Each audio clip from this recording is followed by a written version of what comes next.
little brief, little long, but this is the reply from the family of the light to Prestige. The question my wedding on the 22nd, but I cancel. And I want to play a little of the voice note. We spent about more than 30 minutes, discussing with the light's family.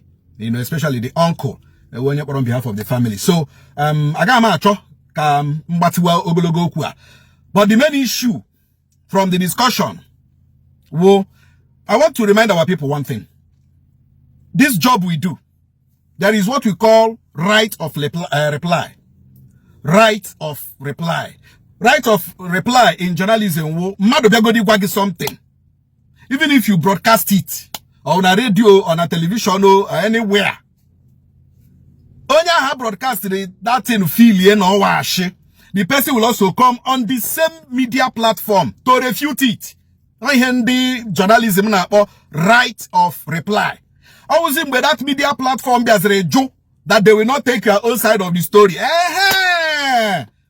You can now sue, you can now do this, you cannot do that. But the same platform, could do something. We got the same platform, I get refute. So we practice right of reply because it is your right to reply to any allegation. That is what we do here. Because I know some people now make investigation very well. I know one-sided story.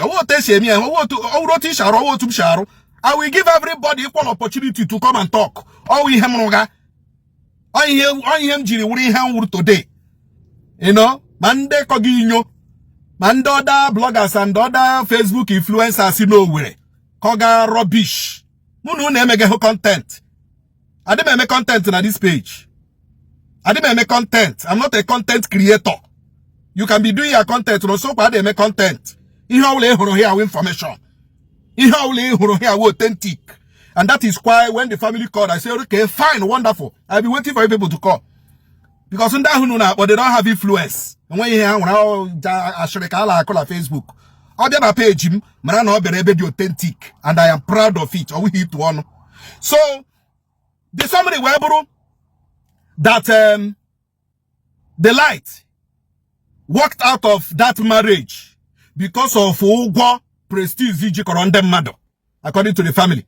Now prestige now people even may arrest.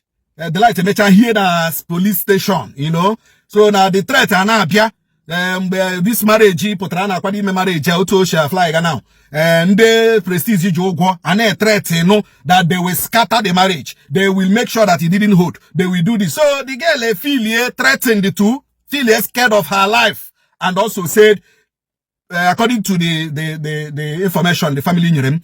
Yeah, say prestige, actually go esteem to go down on this marriage thing. The guy has said that they must go ahead with the marriage. That the way here Megano. Yeah, say about to account, okay? How do you hope to get money? The guy said no problem that the wedding must go, that the money to do the wedding will come. But the girl is not convinced. The girl was not convinced. Mero December that she is walking away from the marriage. I will say, okay, let me just this screenshot her now of say the guy that the wedding is cancelled. So that is it. Then that is just the summary. That's just the summary. Plus so let me not waste time. Let me quickly play some voice notes from the family, especially uncle, the girl or Anna Ekuopuye, so that we can understand better. All the claims of the boy were all lies, for Christ's sake. All lies. There was nothing like 2.1 million naira, 2.5 million naira apartment for it. Nothing. Clearly, I have money more than all of you. I have money more than this boy. During this period of wedding, let me tell you the major reason why this girl left. And we supported her for living. Okay. Because of her career and her future. Okay. This boy, during the time when I planned this wedding, threats were coming. They were receiving calls of threats from different people. These are people, these boys in the business will share their money. They were calling and threatening all kinds of things. So this guy advised him, please, because of these threats, I want to go to honor this marriage wedding so that these people will not embarrass us on the wedding day. What if on the wedding day, how they are to arrest him? What happens? So only insists that they should go ahead. He was just in a hurry. He wanted to marry this girl. Then later we found out why he was trying to do it in a hurry. So, because he knew that this girl, sooner or later, is going to discover who he is for real, that has been hiding from this girl. So, within that period that they make this threat, one of the people, this boy, Jogo, arrested him. Okay. The boy, he was arrested and was detained. This girl slept at the police station, spent the night outside police station because of this boy.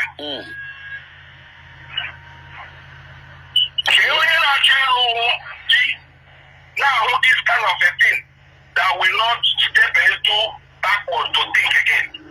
Okay. Now, when he was saying this, I had to pause the girl because I was hearing this one for the first time. He didn't want to tell us because me in particular, I will not support that wedding. But she was hiding it from us. She just wanted to marry this girl. At the point I was asking her, what is the hurry? You are still a girl of 20-something years. You have a good career. You are pretty. You have everything. Age is still on your side. What is the hurry? Can't you wait? But she didn't want to listen. She wanted to marry this guy. But during the traditional wedding, this same boy caused a scene in that place. My brother, during traditional wedding, is it not at the time a man should be at his best behavior before he still us? Of course. Of course. Dude, you wanted a lion, you wanted a devil, that day you hide it. You will be of good behavior. You want to go here at all? This boy, the beast in him came up that day. My sister put the mother of this girl cried that day. And then this boy, all his friends, and then over, this is when he should do. If there is one who, you want to hear you go, they were sharing enough food and enough meat for your people. Everybody was embarrassed. How 1 year ago, where the 2.something million were rent a house. You want to hear you go, they were sharing enough food and enough meat for your people. Everybody was embarrassed. How 1 year ago, where the 2.something million were rent a house. Yes, you don't have money to settle your debtors. Okay, this is part 1. Okay, honey, ihe niile wu na oji ndị mmadụ ụgwọ. So threat abịawazia the girl Asemba that she cannot continue with the wedding. Okay, let me also play the voice note of probably the allegation no nwere di ọzọ enwetere the girl. So let me play it so that you will understand exactly what we are saying. Let it also be on the record that my sister, Mama Delight, and where any other man for Delight, it's not possible. My sister, a core born again Christian, she cannot do that. She cannot even try it. After A traditionalist cannot make that kind of mistake, cannot do such a thing. Talk less of my sister who a leader in what's the name? Mountain of Fire. It's not possible. Me, myself, as a pastor, will not even support such a thing. You understand it? And one any other man and Delight arrange. Delight is not a baby, it's not a kid.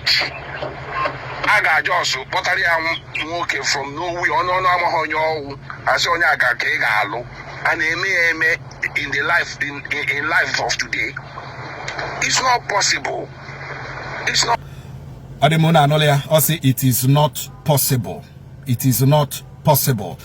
Adema, Anyega, Egerekwe, Nihina, Osin Ihenile, Basara, Ihenine, Prestige Zoro Mea, and Kozoro, one name mea, na Aritono Chalaya, na Aritono Chala Hanine by. So one name ma Prestige also send us a voice note confirming na Prestige won't say return or in before they were returned. Okay, let us play the voice. Bro, I beg, what are your family people, your wife family people? Because I don't take the lights there, she not one here. What are me? I make sure return with my phone, my box, my wig and go away with my money.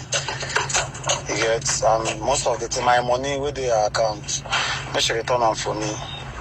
I give them till weekend to return them for me. Make sure return those things for me. Please. I use God beg you. You should not go hear my own, make him hear your own. I'm making the intact. Make a return them for me.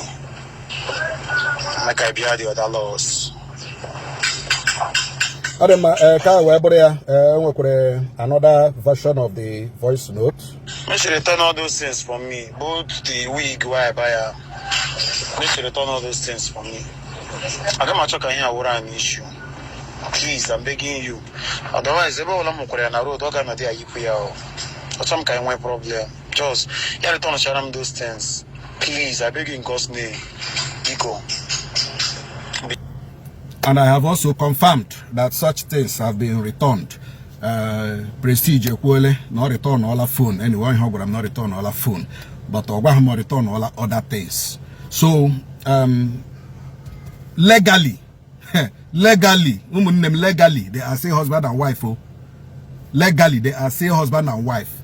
I think they should proceed. If they still want to continue, fine. If they don't want to continue, they should proceed to a customary court. Because legally, the light would be Prestige by tradition. If you have any comment you can do, you can make under the post. And also, we really believe that this will end well.